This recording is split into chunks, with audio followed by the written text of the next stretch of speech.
Hello everyone, তোমরা কেমন আছো? আমরা খুব ভালো আছি। অনেক দিন ধরে আমরা ভিডিও দিতে পারছি না, অনেক কারণবশত। মাঝে মাঝে ভিডিও হচ্ছে, মাসে একটা এরকম, কিন্তু ভিডিও তোমরা পাবে।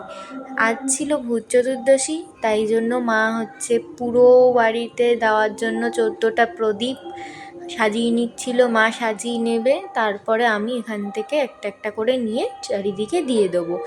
তাই জন্য মা পুরো এটা করে নিল। চলো তোমাদেরকে এবার বাড়িটা দেখাই, বাড়িতে কেমন লাইটিং হচ্ছে। দেখো, সারা বাড়ি আমাদের লাইটিং করে দিয়েছে বাবা, পুরো সব লাইট লাগিয়ে দিয়েছে।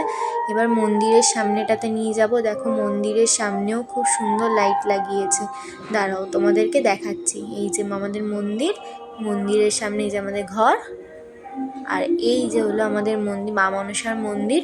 মা মনসাকেও তোমাদেরকে দেখিয়ে নিই। তারপরে আবার ঘরে চলে আসলাম। মায়ের দেখছি এখানে প্রদীপ লাগানো সব সাজানো সব কমপ্লিট। এবার এই প্রদীপটা না তো আমার খুব পছন্দের। এই প্রদীপটা নিয়ে আমি কতগুলো ফটোও তুলেছি। সবাই দিওয়ালি স্পেশাল ফটো তোলে, তাই আমিও তুলে নিয়েছি। এখন মা সব ঠাকুরের সামনে প্রদীপগুলো জ্বালিয়ে নিচ্ছে। এটা বিশেষত ঠাকুরের সামনে থাকবে, আর যে 14টা প্রদীপ আছে সে জানোই, 14 পুরুষের জন্য আমরা বাতি দিয়ে থাকি, সেই বাতি দিই। তো আজকের ভিডিওটা একটুখানি। শুভ ভূত চতুর্দশী, তোমরা সবাই ভালো থেকো। Bye bye.